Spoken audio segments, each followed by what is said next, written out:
സ്വാഗതം. ഇന്ന് നമ്മൾ വളരെ ടേസ്റ്റി ആയിട്ടും അതുപോലെ തന്നെ ഹെൽത്തി ആയിട്ട് തയ്യാറാക്കാൻ പറ്റുന്ന ഒരു പായസത്തിൻ്റെ റെസിപ്പി ആയിട്ടാണ് വന്നിരിക്കുന്നത്. അപ്പോൾ ഓണം സ്പെഷ്യലായിട്ട് നമ്മൾ തയ്യാറാക്കിയിരിക്കുന്നത് ഇളനീർ പായസമാണ്.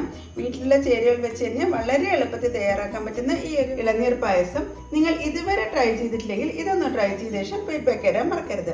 കൂടാതെ നിങ്ങൾ എൻ്റെ ചാനൽ ഇതുവരെ സബ്സ്ക്രൈബ് ചെയ്യാതെയാണ് കാണുന്നതെങ്കിൽ സബ്സ്ക്രൈബ് ചെയ്യാനും ഈ വീഡിയോ ഇഷ്ടപ്പെടുകയാണെങ്കിൽ ലൈക്ക് ചെയ്യാനും കമൻറ്റ് ചെയ്യാനും അതുപോലെ ഫാമിലിക്കും ഫ്രണ്ട്സിനും ഒന്ന് ഷെയർ ചെയ്യാനും മറക്കരുത്.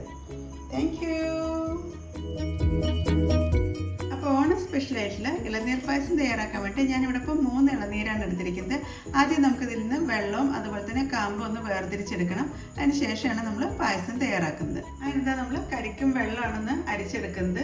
അങ്ങനെ 3 കരിക്കും ഞാൻ വെട്ടിയതിന് ശേഷം അതിൽ നിന്നും കരിക്കും വെള്ളമാണ് സെപ്പറേറ്റ് ചെയ്തെടുത്തിരിക്കുന്നത്. നമ്മൾ അരിച്ചെടുത്തിട്ടാണ് പായസം തയ്യാറാക്കുന്നത്.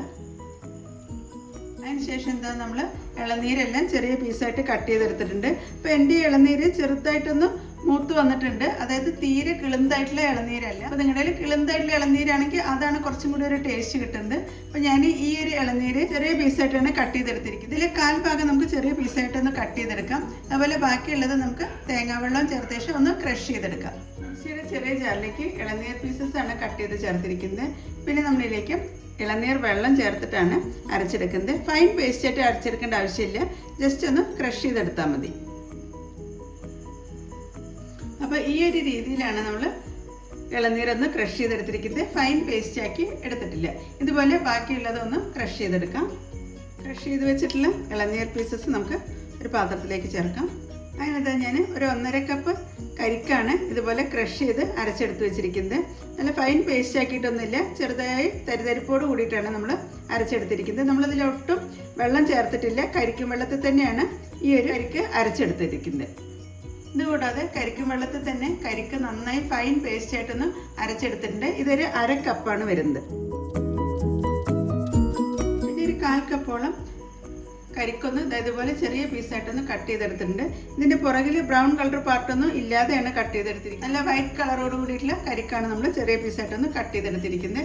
ഇനി നമുക്ക് കരിക്ക് പായസം എങ്ങനെ തയ്യാറാക്കുന്നത് എന്നുള്ളത് നോക്കാം. കരിക്ക് പായസം തയ്യാറാക്കാൻ വേണ്ടി ഞാൻ ഗ്രാനൈറ്റിൻ്റെ പോട്ടാണ് വെച്ചിരിക്കുന്നത്. ഇതിലേക്ക് ഞാൻ ഒരു 3/4 ലിറ്റർ പാലാണ് ചേർക്കുന്നത്. ഇത് ഞാൻ തിളപ്പിച്ച് വെച്ചിട്ടുള്ള പാലാണ് ചേർക്കുന്നത്. അപ്പോൾ നിങ്ങളതിൽ തിളപ്പിക്കാത്ത പാലാണെങ്കിൽ ആദ്യം ഒന്ന് പാലൊന്ന് തിളപ്പിച്ചെടുക്കാം. ഇനി ഇതിലേക്ക് മധുരത്തിന് വേണ്ടി ഞാൻ പഞ്ചസാരയാണ് ചേർക്കുന്നത്. ഒരു 1/2 കപ്പ് പഞ്ചസാര നമുക്ക് ഇതിലേക്ക് ചേർക്കാം. പഞ്ചസാര ഒന്ന് മെൽറ്റ് ആവുന്നവരെയാണ് നമുക്കൊന്ന് തിളപ്പിച്ചെടുക്കേണ്ടത്. പാല് തിളയ്ക്കുന്നതിന് മുമ്പായിട്ട് തന്നെ നമുക്കിതിൽ നിന്ന് ഒരു 1.5 തവി പാലെടുത്തിട്ടുണ്ട്. ഇതിലേക്ക് നമുക്ക് 1 ടേബിൾ സ്പൂൺ അരിപ്പൊടിയാണ് ചേർക്കുന്നത്. ഇതിപ്പോൾ ഇടിയപ്പത്തിൻ്റെ പൊടിയാണ് ചേർത്തിരിക്കുന്നത്. ഇനി ഈ അരിപ്പൊടിയും ചേർത്ത ശേഷം നന്നായി പാല് മിക്സ് ചെയ്തെടുക്കാം. കാരണം നമ്മൾ ഈ ഒരു കരിക്ക് പായസം തയ്യാറാക്കുമ്പോൾ ചവ്വരിയോ അതല്ലെങ്കിൽ കുറുകാൻ വേണ്ടിയിട്ട് വേറൊന്നും നമ്മൾ ചേർക്കുന്നില്ല. ഈ ഒരു അരിപ്പൊടി ചേർത്തിട്ടാണ് നമ്മളൊന്ന് കുറുക്കിയെടുക്കുന്നത്. അതിനത് നന്നായി കട്ടയില്ലാതെ അരിപ്പൊടി നന്നായി മിക്സ് ചെയ്തെടുക്കാം. അതിനത് പാലും അരിപ്പൊടിയായിട്ട് നന്നായി മിക്സായി വന്നിട്ടുണ്ട്. ഈ ഒരു രീതി ആവുന്നവരെയാണ് നമുക്ക് മിക്സ് ചെയ്തെടുക്കേണ്ടത്. അങ്ങനെ നമുക്ക് തിളയ്ക്കുന്ന പാലിലേക്ക് ഈ ഒരു അരിപ്പൊടി ചേർത്ത മിക്സാണ് ചേർക്കുന്നത്. അതിനുശേഷം പാലൊന്ന് കുറുകി കിട്ടുന്നതിന് വേണ്ടിയിട്ടാണ് നമ്മൾ ഈ ഒരു അരിപ്പൊടി മിക്സ് ചേർത്തിരിക്കുന്നത്. എന്നിട്ട് കൈ എടുക്കാതെ ഇളക്കിക്കൊണ്ട് തന്നെ ഇരിക്കാം. പാല് ചെറുതായിട്ടൊന്ന് തിക്കായി വരുന്ന സമയത്ത് നമുക്ക് ഇതിലേക്ക് അരച്ച് വെച്ചിട്ടുള്ള കരിക്ക് ചേർക്കാം. അപ്പോൾ നിങ്ങൾക്ക് പഞ്ചസാരയ്ക്ക് പകരമായിട്ട് കണ്ടൻസ്ഡ് മിൽക്ക് ചേർത്തിട്ടും നമുക്ക് ഈ ഒരു കരിക്ക് പായസം തയ്യാറാക്കാവുന്നതാണ്. അങ്ങനെ അരിപ്പൊടിയും ചേർത്ത ശേഷം നന്നായി തിളച്ച് വരാൻ തുടങ്ങിയിട്ടുണ്ട്. ഈ ഒരു സമയമാകുമ്പോൾ നമുക്ക് ഇതിലേക്ക് അരച്ച് വെച്ചിട്ടുള്ള കരിക്കാണ് ചേർക്കേണ്ടത്. നന്നായി കുറുകി പാല് തിക്കായി വരേണ്ട ആവശ്യമൊന്നുമില്ല, ചെറുതായിട്ടൊന്ന് കുറുകി കിട്ടിയാൽ മതി. അങ്ങനെ പാലൊക്കെ നന്നായി തിളച്ച് പൊന്തി വരാൻ തുടങ്ങിയിട്ടുണ്ട്. ഈ സമയത്ത് ഫ്ലെയിം ഒന്ന് കുറച്ച ശേഷം നമുക്ക് അരച്ച് വെച്ചിട്ടുള്ള കരിക്കാണ് ചേർക്കുന്നത്.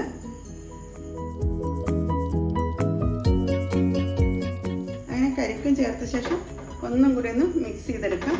അങ്ങനെ പാലും കരിക്കുമായിട്ട് നന്നായി മിക്സായി വരുന്നവരെയാണ് നമുക്കിത് ഇളക്കി യോജിപ്പിക്കേണ്ടത്. അങ്ങനെ കരിക്കരച്ചതും പാലുമായിട്ട് നന്നായി മിക്സായി വന്നിട്ടുണ്ട്. ഈ ഒരു രീതി ആവുന്നവരെയാണ് നമുക്ക് തിളപ്പിച്ചെടുക്കേണ്ടത്. ഈ സമയത്ത് നമുക്ക് ഇതിൻ്റെ മധുരമൊക്കെ കറക്റ്റ് ആണോ എന്നുള്ളത് നോക്കാം. മധുരം ആവശ്യമുണ്ടെങ്കിൽ കൂടുതൽ പഞ്ചസാര വീണ്ടും ചേർക്കേണ്ടതാണ്. ഞാനിപ്പോൾ ടേസ്റ്റ് ചെയ്ത സമയത്ത് എനിക്ക് മധുരം കറക്റ്റ് തന്നെയാണ്.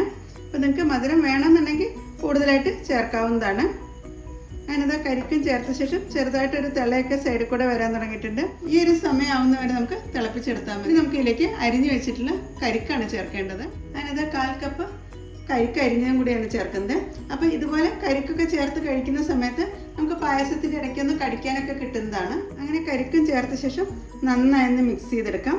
ഇനി കൂടുതലായിട്ട് തിളപ്പിക്കേണ്ട ആവശ്യമില്ല. നമ്മുടെ സൈഡിൽ നിന്നൊക്കെ ചെറുതായിട്ടൊരു തിളയൊക്കെ വരുന്നുണ്ട്. ഈ ഒരു തിക്നെസ്സിലാണ് നമ്മുടെ കരിക്കും പായസം ഉണ്ടാവേണ്ടത്. ഇനി നമുക്ക് ഇതിൻ്റെ ഫ്ലെയിം ഓഫ് ചെയ്യാം. ഫ്ലെയിം ഓഫ് ചെയ്ത ശേഷമാണ് നമ്മൾ കരിക്ക് ഫൈനായിട്ട് അരച്ച് വെച്ചിട്ടുള്ള ഈ ഒരു പേസ്റ്റ് ഇതിലേക്ക് ചേർക്കേണ്ടത്. ഈ ഒരു പേസ്റ്റ് ചേർത്ത ശേഷം പിന്നെ നമുക്ക് തിളപ്പിക്കേണ്ട ആവശ്യമൊന്നുമില്ല. ജസ്റ്റ് ആ ചൂട് കിടന്ന് തന്നെ വെന്ത് കിട്ടുന്നതാണ്. അങ്ങനെ തേങ്ങാപ്പാൽ അഥവാ കരിക്ക് അരച്ചതും കൂടി ചേർത്ത ശേഷം നന്നായി മിക്സ് ചെയ്തെടുക്കാം. ഈ ഒരു കരിക്ക് പായസം ചൂടോടുകൂടി കഴിക്കുന്നതിനേക്കാളും എപ്പോഴും തണുപ്പിച്ച് കഴിക്കുമ്പോഴാണ് ആ ഒരു പ്രത്യേക ഒരു ടേസ്റ്റൊക്കെ കിട്ടുന്നത്. ഇനി നമുക്കിതിലേക്ക് ഫ്ലേവറിന് വേണ്ടിയിട്ട് ഏലക്കാപ്പൊടി ചേർക്കാം. ഏലക്കാപ്പൊടിയൊക്കെ വളരെ കുറച്ച് മാത്രം ചേർത്താൽ മതി. സാധാരണ പായസത്തിലൊക്കെ 4-5 ഏലക്കൊക്കെ ചേർക്കാറുണ്ട്. ഇനി നമുക്കിതിലേക്ക് ഏലക്കാപ്പൊടിയാണ് ചേർക്കേണ്ടത്. ഞാനിപ്പോൾ ഇതിലേക്ക് 1 ഏലക്കയാണ് പൊടിച്ച് ചേർക്കുന്നത്. കൂടുതൽ ഏലക്കാപ്പൊടിയൊന്നും ചേർക്കേണ്ട ആവശ്യമില്ല. നമ്മുടെ കരിക്കിൻ്റെ ഫ്ലേവർ ആയിരിക്കണം മുന്നിട്ട് നിൽക്കേണ്ടത്. കൂടാതെ ഇതിലേക്ക് 1 നുള്ളു ഉപ്പും കൂടി ചേർക്കുന്നുണ്ട്. ഏതൊരു സ്വീറ്റ് തയ്യാറാക്കുമ്പോഴും 1 നുള്ളു ഉപ്പും കൂടി ചേർത്ത് കഴിഞ്ഞാലാണ് ആ ഒരു മധുരമൊക്കെ ഒന്ന് ബാലൻസ് ആയി കിട്ടുള്ളൂ. അതിനുശേഷം നന്നായി മിക്സ് ചെയ്തെടുക്കാം. ഞാനിപ്പോൾ ഈ ഒരു പായസത്തിന് ഓവർ മധുരമൊന്നും ആക്കിയിട്ടില്ല. ഒരു നോർമൽ മധുരത്തിലാണ് ഈ ഒരു പായസം തയ്യാറാക്കിയിരിക്കുന്നത്. ഇനി നമുക്കിതിലേക്ക് കാഷ്നട്ടും അതുപോലെ തന്നെ കിസ്മിസും ഒന്ന് ഫ്രൈ ചെയ്ത് ചേർക്കാം. കാഷ്നട്ടും കിസ്മിസും ഫ്രൈ ചെയ്തെടുക്കുന്നതിന് വേണ്ടിയിട്ട് ഒരു പാൻ വെച്ചിട്ടുണ്ട്. ഇതിലേക്ക് ഞാൻ മിൽമയുടെ നെയ്യാണ് ചേർക്കുന്നത്. 1 ടീസ്പൂൺ നെയ്യാണ് ചേർത്തിരിക്കുന്നത്. അതിനകത്ത് ചൂടായ നെയ്യിലേക്ക് നമുക്ക് കട്ട് ചെയ്ത് വെച്ചിട്ടുള്ള കാഷ്നട്ട് ചേർക്കാം.